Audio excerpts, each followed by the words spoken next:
एक बार फिर से स्वागत है आप सभी का हमारे YouTube चैनल शिक्षक मैथ्स में। तो चलिए स्टार्ट करते हैं आज का वीडियो लेक्चर। तो देखिए आज के इस वीडियो लेक्चर में हम प्रश्नावली 1.1 के क्वेश्चन नंबर 5 को सॉल्व करके बताएंगे। इसके पहले वाले वीडियो लेक्चर में हमने आपको प्रश्नावली 1.1 के क्वेश्चन नंबर 1 से लेकर क्वेश्चन नंबर 4 तक हमने कंप्लीट सॉल्यूशन आपको दिया था। ठीक है, तो चलिए देखते हैं क्वेश्चन नंबर 5 क्या है। क्वेश्चन नंबर 5 को रीड करते हैं, उसी के अकॉर्डिंग क्वेश्चन को सॉल्व करते हैं।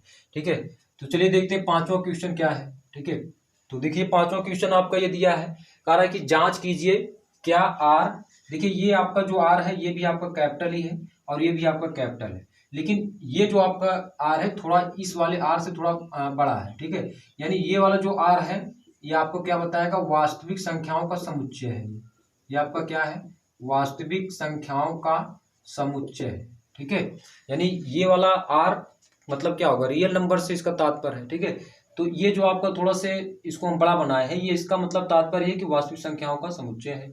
और इसका जो तात्पर्य है ये आपका, हालांकि दोनों आपके क्या है, दोनों आपके आपके कैपिटल लेटर ही है, लेकिन ये आर थोड़ा हमने छोटा थोड़ा हमने बड़ा लिया है और इसको थोड़ा सा हमने छोटा लिया है। और ये आपका क्या दर्शाएगा, संबंध। ये आपका क्या दर्शाएगा, संबंध।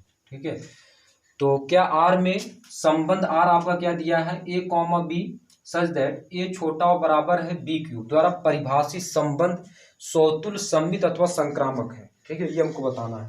तो देखिए इसके पहले वाले वीडियो लेक्चर में हमने आपको बताया था, अगर कहीं पर भी हमको सौतुल्य सममित या संक्रामक संबंध डिक्लेयर करना पड़े तो उसमें आपको दो चीजें दिया रहता है। पहला तो आपको क्या दिया रहता है, पहला तो आपका एक समुच्चय दिया रहता है। ठीक है, जैसे हमने आपको इसके पहले वाले वीडियो लेक्चर में आपको बताया था कि पहला आपको क्या दिया रहेगा, एक समुच्चय दिया रहेगा, दूसरा आपको क्या दिया रहेगा, एक संबंध दिया रहेगा।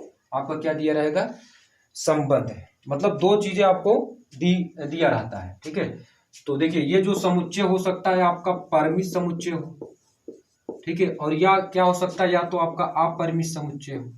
ठीक है, ध्यान समझना, या तो परिमित होगा या तो क्या होगा, अपरिमित होगा। अगर परिमित समुच्चय है तो दिए गए संबंध का हम क्या बनाएंगे, युग्म बनाएंगे।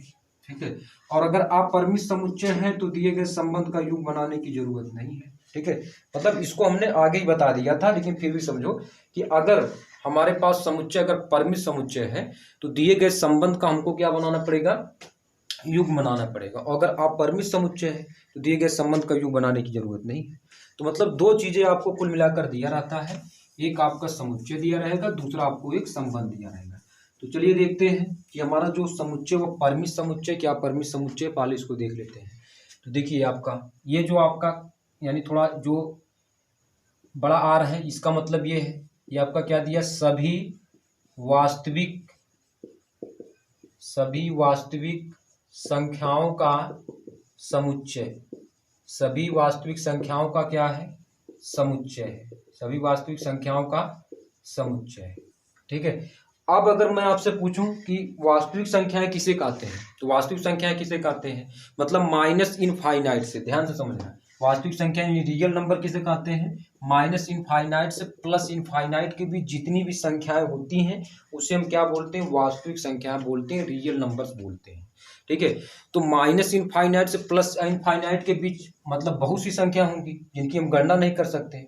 ठीक है, तो मतलब परिमित समुच्चय और अपरिमित समुच्चय किसे कहते हैं, अपरिमित समुच्चय किसे कहते हैं, मतलब एक ऐसा समुच्चय जिसमें अवयव की संख्या निश्चित ना हो, जिसमें अवयव की संख्या गणना ना कर सके। तो भाई देखो इस वाले समुच्चय में अवयव की संख्या निश्चित नहीं है कि मतलब कितनी संख्या है, तो ये हम कह सकते हैं कि ये जो हमारा समुच्चय है कुल मिलाकर आपका क्या होगा, अपरिमित समुच्चय होगा। क्या होगा, अपरिमित समुच्चय होगा।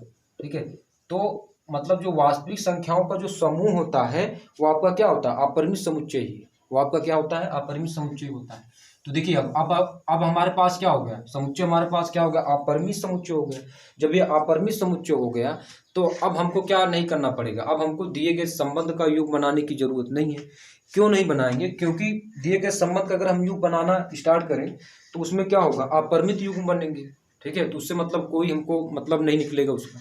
ठीक है, तो हम दिए गए संबंध का युग्म उसको बनाएंगे नहीं। ठीक है, अब हम क्या करेंगे, अब हम दिए गए संबंध का युग्म नहीं बनाएंगे, केवल और केवल हम क्या करेंगे, संबंध से ही बताते चले जाएंगे कि आपका ये सौतुल्य है कि नहीं, सममित है कि नहीं, संक्रामक है कि नहीं। ठीक है, इसको बताएंगे। तो चलिए देखते हैं, पहले वाले पार्ट पर आते हैं। पहला हम क्या चेक करेंगे, सौतुल्य संबंध के लिए। सौतुल संबंध के लिए देखते हैं। ठीक है, तो देखिए हमारे पास क्या दिया है, ए और बी सच दैट इस प्रकार दिया है, यानी ए छोटा बराबर है बी क्यूब से। क्या दिया है, ए छोटा बराबर है बी क्यूब से। ठीक है, अब ध्यान समझना, हमने सौतुल संबंध में क्या बताया था कि अगर हम उसमें ए बी है तो हम अगर हमको क्या लेकर चलना है, हमको समान एलिमेंट्स लेकर चलना है। तो अगर मैं ए लेकर चल रहा हूँ, जैसे सौतुल संबंध में मतलब क्या होता है, यानी ए कामा ए का संबंध किससे होना चाहिए, आर से। अगर मैं ए लेकर चल रहा हूँ तो किन्हीं भी दो समान एलिमेंट्स का संबंध दिए गए संबंध से होना चाहिए। ठीक है, तो ए कामा ए का संबंध आर से होना चाहिए। अगर मैं बी लेकर चल रहा हूँ तो बी कामा बी का संबंध आर से होना चाहिए। ठीक है, तो चलिए ए और लेकर चलेंगे, जब ए और ए का संबंध आर से हो जाएगा तो बी कामा बी का भी संबंध आर से होगा। तो हमको क्या करना पड़ेगा, यानी इस बी के स्थान पर हमको क्या लिखना पड़ेगा, ए लिखना पड़ेगा। बी के स्थान पर ए लिखना पड़ेगा। तो अगर बी के स्थान पर ए लिखूं तो हमारे पास क्या होना चाहिए, क्या होगा, यानी ए छोटा बराबर होगा ए क्यूब से। ठीक है, अब देखिए हमने आपको एक ट्रिक बताई थी इसके पहले वाले वीडियो लेक्चर में, जो हम क्वेश्चन नंबर 2 को सॉल्व कर रहे थे। तो उसमें हमने आपको बताया था अगर कहीं पर भी हमको ग्रेटर देन और इक्वल वाला हमको प्रश्न मिल गया, ठीक है, तो उसमें हम क्या करेंगे, अगर सौतुल संबंध के लिए हमको चेक करना है कि वो संबंध हमारा सौतुल संबंध है कि नहीं, तो उसमें हम क्या करेंगे, इक्वलिटी पर काम करते हैं। क्या करते हैं, इक्वलिटी पर काम करते हैं। ठीक है, मतलब अगर इस टाइप से प्रश्न मिल जाए तो उसमें हम सदैव क्या करते हैं, इक्वलिटी पर काम करेंगे। ग्रेटर देन लिखा रहने देंगे, लेकिन हम जो काम करेंगे किस पर करेंगे, इक्वलिटी पर काम करेंगे। अब देखिए, यानी अब हमको क्या करना है, अब देखिए हम किस पर काम करेंगे, इक्वलिटी पर काम करेंगे। तो यानी इसका मतलब इसमें देखिए हमने ग्रेटर देन लिखा है, इसको हम लिखा रहने देंगे, लेकिन हम काम जो करेंगे किस पर काम करेंगे, इक्वलिटी पर। ठीक है, तो ए बराबर ए क्यूब ऐसे लिखेंगे। तो आप बताइए कि कोई संख्या है वो अपने आप में क्यूब के बराबर हो सकती है। जैसे मान लीजिए एक तो हो सकता है, एक बराबर एक क्यूब। क्या दो बराबर दो क्यूब हो सकता है, नहीं हो सकता है। ठीक है, मतलब अब ऐसा नहीं है कि एक दो के लिए हो जाए तो हम ये कह सकते हैं कि वो आपका सौतुल संबंध है, ऐसा नहीं। मतलब सभी वास्तविक संख्याओं के लिए होना चाहिए, जितनी भी वास्तविक संख्याएं हैं सभी के लिए पालन करना चाहिए, तब जाकर हमारे पास जो संबंध होगा वो आपका क्या होगा, सौतुल संबंध होगा। ठीक है, इस तरीके से हमको देखना है। तो देखिए दो के लिए भी नहीं होगा, तीन के लिए भी नहीं होगा। ठीक है, तो अब इसका मतलब ये हो गया कि अब हम यहाँ से कह सकते हैं कि अब देखिए यहाँ से आपका क्या होगा, यानी ये हम कह सकते हैं कि ए इज नॉट इक्वल किसके, ए क्यूब के। ठीक है, तो यहाँ से हम लगा देंगे, यहाँ से भी कह देंगे कि आपका क्या होगा, A is not greater than A cube. ठीक है, तो इसका मतलब ये होगा कि ए कॉमा ए का संबंध आर से नहीं है। अब देखिए हमको बी कामा बी ये नहीं देखना है, जब ए कामा ए का संबंध आर से नहीं है तो बी कामा बी का भी संबंध आर से नहीं होगा। ठीक है, बी कामा बी का भी संबंध आर से नहीं होगा। अब हमको बी कामा बी देखने की जरूरत नहीं है। ठीक है, अब हम एक लाइन यहां से ये बढ़ा देंगे, इसमें बढ़ा देंगे, जहां इस टाइप लिख देंगे, जहां सभी ए बिलोंग्स किससे करेंगे, कैपिटल आर से। यानी मतलब जहां सभी ए एलिमेंट्स किससे बिलोंग करेंगे, वास्तविक संख्याओं से। किससे बिलोंग करेंगे, वास्तविक संख्याओं से बिलोंग करेंगे, वास्तविक संख्याओं से बिलोंग करेंगे। ठीक है, अब ये हमारे पास जो संबंध हो गया ये हमने दर्शा दिया, दिखा दिया कि हमारे पास ये सौतुल संबंध नहीं है। तो अब क्या लिखेंगे, आर समुच्चय कैपिटल आर में सौतुल संबंध नहीं है, सौतुल संबंध नहीं है। आर समुच्चय कैपिटल आर में क्या नहीं है, सौतुल संबंध नहीं है।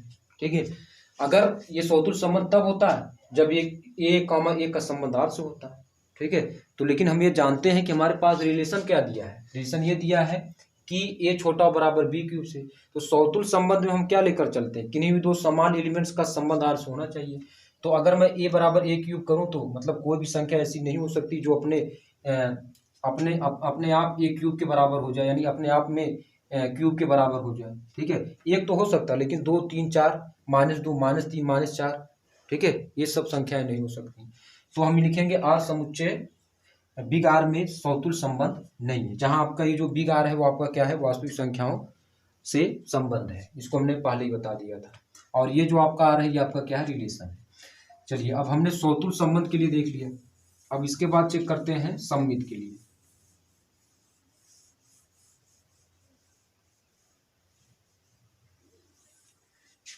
सममित के लिए देखेंगे, दूसरे पार्ट पर देखते हैं, सममित संबंध के लिए देखते हैं।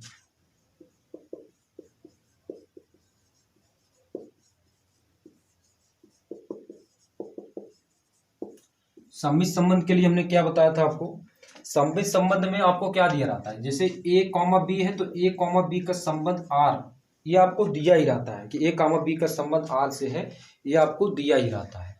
हमको उसमें क्या दिखाना पड़ता है, ए कॉमा बी का संबंध आर से है, अगर इसका उल्टा, यानी इसका उल्टा मतलब बी कॉमा ए का संबंध आर से हो गया, बी कॉमा ए का संबंध आर से हो जाए, तब जाकर हम ये कहेंगे कि हमारा जो संबंध है वो आपका क्या है, सममित संबंध है। ठीक है, तो चलिए देखते हैं क्या बी कॉमा ए का संबंध आर से है।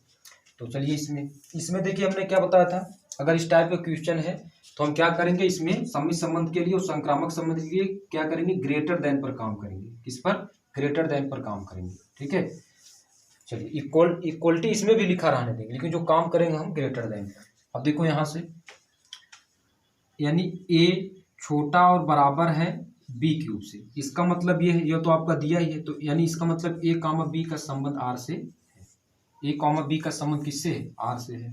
ठीक है, देखिए अब इसमें हम किस पर काम करेंगे, ग्रेटर देन पर। तो ए छोटा है बी क्यूब से, ए छोटा है क्या है, ए छोटा है बी क्यूब से, यानी इसका मतलब ये है कि बी क्यूब बड़ा है ए से, बी क्यूब बड़ा है ए से, तो बी क्यूब ए से बड़ा है, यानी ए छोटा बराबर है बी क्यूब से, यानी बी क्यूब आपका क्या है, इससे बड़ा है, तो ये आर से संबंध रखेगा। ठीक है, अब क्या, अब इसका उल्टा भी होना चाहिए, क्या बी क्यूब बड़ा है ए से। अब देखिए यहाँ आपका बी क्यूब क्या हो गया, छोटा हो गया। जब, अब इसमें हमने क्या बताया था, मतलब ये संबंध तभी रखेगा जब इससे आपका दिया रहना चाहिए। जैसे इसमें आपका क्या है, ए छोटा है बी क्यूब से, ए छोटा है बी क्यूब, यानी बी क्यूब आपका बड़ा है, तब जाकर आर से संबंध रखेगा। लेकिन अब यहाँ देखिए आपका बी क्यूब आपका क्या हो गया, छोटा हो गया। ठीक है, जब बी क्यूब छोटा हो गया तो इसका मतलब यहाँ हम क्या लगा देंगे, इज नॉट ग्रेटर देन, और यहाँ हम क्या लगा देंगे, अब यहाँ से इसको लिखेंगे इस तरीके से, यानी यहाँ एक लाइन बढ़ा देंगे कि बी क्यूब छोटा और बराबर नहीं है ए से, बी क्यूब छोटा और बराबर नहीं है ए से, यानी इसका मतलब क्या हो गया कि बी कॉमा ए का संबंध आर से नहीं है, बी कॉमा ए का संबंध आर से नहीं है। जब ये बी कॉमा ए का संबंध आर से नहीं है, तब ये हम कहेंगे कि हमारा जो संबंध है वो आपका क्या नहीं है, सममित संबंध नहीं है। ठीक है, सममित संबंध ये तब होता है जब ये आपका क्या होता है, यानी बी क्यूब आपका क्या होता है, बड़ा होता है, लेकिन यहाँ आपका क्या हो गया, बी क्यूब छोटा हो गया। ठीक है, जब बी क्यूब छोटा हो गया तो इसका मतलब ये है कि बी क्यूब, देखिए यहाँ हमने क्या काम किया, ग्रेटर देन पर काम किया, लेकिन यहाँ हमने इक्वलिटी यहाँ भी लगा यहाँ भी लगा, तो इसको लगा रहने देंगे, कोई दिक्कत नहीं इसमें। ठीक है, तो बी क्यूब यहाँ से आपका क्या होगा, इज नॉट ग्रेटर देन किससे, आपका ए से। ठीक है, तो यानी इसका मतलब ये हुआ कि बी कामा ए का संबंध आर से नहीं है, तो बी कामा ए का संबंध आर से नहीं है। तो अब यहाँ थोड़ा सा एक लाइन और बढ़ा देंगे कि जहाँ ए कॉमा बी का संबंध किससे है, बिग आर से, यानी रियल नंबर से संबंध रखेंगे। तो देखिए अब यहाँ से हमारे पास क्या हुआ, ए कामा बी का संबंध आर से है, लेकिन बी कामा ए का संबंध आर से नहीं है। तो जब बी कामा ए का संबंध आर से नहीं है, तभी हम कहेंगे कि आर समुच्चय कैपिटल आर में क्या नहीं है, सममित संबंध नहीं है। क्या नहीं है, सममित संबंध नहीं है। ठीक है, तो इस तरीके से हम इसको लिख देंगे। तो यहाँ हमने देख लिया आपका कि ये आपका जो संबंध है सममित संबंध नहीं। चलिए सममित संबंध के लिए हमने चेक कर लिया, अब देखेंगे संक्रामक संबंध के लिए।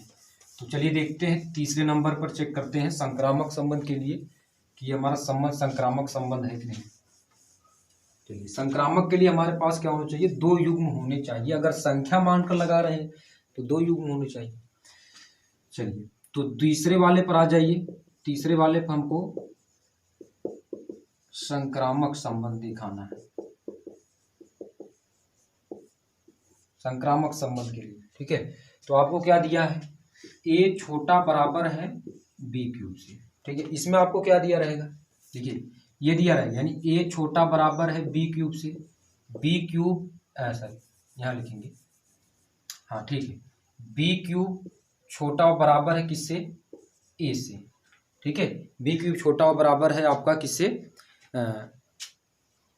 ठीक ठीक ठीक नहीं, सॉरी गलती हो गया ये, यानी आपका क्या होता है, ए बी सी होता है ना, ए बी सी होता है।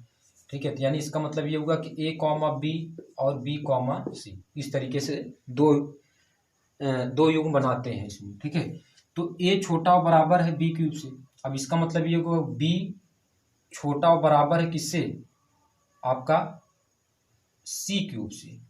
ठीक है, ये आपको दिया रहेगा, ए छोटा बराबर है बी क्यूब से और बी छोटा बराबर है सी क्यूब से। अब हमको इन दोनों से क्या दिखाना, अगर इन दोनों से हमको इन दोनों से क्या हो जाए, इन दोनों से अगर ए छोटा बराबर हो जाए सी क्यूब से, तब तो हम कहेंगे कि जो हमारा संबंध है वो आपका संक्रामक संबंध है। ठीक है, तो अभी इसको लिखेंगे नहीं, अभी हम इसको दिखाएंगे। ठीक है, तो पहले इसका मतलब ये हुआ, ये दोनों आपको दिया रहेगा, ए छोटा बराबर बी क्यूब से, बी छोटा बराबर है सी क्यूब से, ये आपको दिया रहेगा। तो इसका मतलब ए कॉमा बी का संबंध आर से है और बी कॉमा सी का संबंध आर से है। ठीक है, मतलब बी छोटा बराबर सी क्यूब से, ए छोटा बराबर बी क्यूब से, तो इसका मतलब ये दिए गए संबंध से मतलब संबंध रख रहा है, दिए गए संबंध में क्या कर रहा है, बिलोंग कर रहा है। ठीक है, तो अब देखिए यहाँ क्या होगा, ए छोटा बराबर बी क्यूब से, बी छोटा बराबर सी क्यूब से, तो अगर मैं बी क्यूब के स्थान पर सी क्यूब रखूँ, बी क्यूब के स्थान पर सी क्यूब रखूँ, तो हमारे पास रिजल्ट क्या होगा, यानी क्या हो जाएगा, यानी ए छोटा बराबर क्या होगा, सी क्यूब का क्यूब हो जाएगा, सी क्यूब का क्यूब होगा। क्यों, क्योंकि यहाँ क्यूब लगा तो यहाँ भी हम तो क्यूब लगाएंगे, तो यहाँ से आपका क्या हो जाएगा, ए छोटा बराबर है आपका कितना, 3 3 9 सी की पावर 9। ठीक है, तो ए छोटा बराबर कितना होगा, सी की पावर 9। ठीक है, जब सी की पावर 9 होगा, जबकि हमको मतलब संक्रामक संबंध के लिए क्या होना चाहिए, सी की पावर 3 होना चाहिए, जबकि क्या हो रहा है, सी की पावर 9 हो रहा है, तो हम ये कहेंगे is not greater then, is not greater then. ठीक है, यानी अभी हम कहेंगे कि जो आपका सी यानी ए जो छोटा बराबर नहीं है किससे, सी की पावर 9 से। ठीक है, जब सी की पावर 9 से छोटा बराबर नहीं है, तो हम ये कहेंगे मतलब आपका क्या हो गया, यानी ए कॉमा सी का संबंध आपका आर से नहीं है। ए कॉमा सी का संबंध आर से तब होता जब ये आपका क्या होता है, सी की पावर 3 होता है, जबकि ये सी की पावर कितना हो गया, 9 हो गया। ठीक है, जब ये सी की पावर 9 हो गया, तो इसका मतलब ये है कि ए कॉमा सी का संबंध आर से नहीं है। तो यहाँ से हमने क्या दिखा दिया, यहाँ से हमने ये दिखा दिया कि ए पावर सी का संबंध आर से नहीं है। जब ए पावर सी का संबंध आर से नहीं, तो इसका मतलब ये कि संक्रामक संबंध नहीं है, संक्रामक संबंध नहीं है। आप मतलब कोई भी वास्तविक संख्या को लेकर, मतलब किसी भी दो वास्तविक संख्याओं को लेकर, दो युग्म वास्तविक संख्याओं को लेकर आप सिद्ध कर सकते हैं। ठीक है, इस तरीके से भी सिद्ध कर सकते हो। ठीक है, कि जब इसमें आपका बी क्यूब के स्थान पर अगर मैं क्या रख दूँ, सी क्यूब रख दूँ, सी क्यूब का क्यूब हो जाएगा, सी की पावर 9 हो जाएगा। ठीक है, तो इस तरीके से हम ये बता देंगे कि ए कॉमा सी का संबंध आपका आर से नहीं है। अब यहाँ क्या लिख देंगे, यहाँ इसको एक लाइन लिख देंगे, जहां आपका क्या होगा कि ए कॉमा बी कॉमा सी का संबंध किससे होगा, कैपिटल आर से, यानी वास्तविक संख्याओं से संबंध होगा। ठीक है, यहाँ हमने जो काम करेंगे किस पर, ग्रेटर देन पर काम करेंगे, लेकिन हम क्या कर देंगे, इक्वलिटी यहाँ भी लिखा रहने देंगे। ठीक है ना, उसमें कोई दिक्कत नहीं। अब यहाँ से हम क्या लिखेंगे, यहाँ भी इसको बढ़ा देंगे। अब यहाँ फाइनल हम लिखेंगे अतः समुच्चय,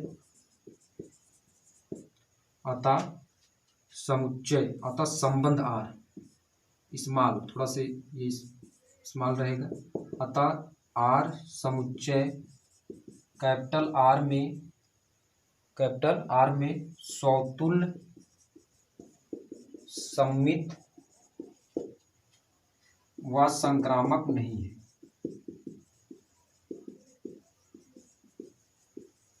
सौतुल्य सममित व संक्रामक नहीं है। तो इस तरीके से हमने आपको क्वेश्चन नंबर 5 का सॉल्यूशन करके आपको हमने बता दिया है। ठीक है, इसके बाद वाला जो वीडियो लेक्चर होगा उसमें हम क्वेश्चन नंबर 6 का सॉल्यूशन करके बताएंगे। तो चलिए इस वीडियो को यहीं पर अंत करते हैं।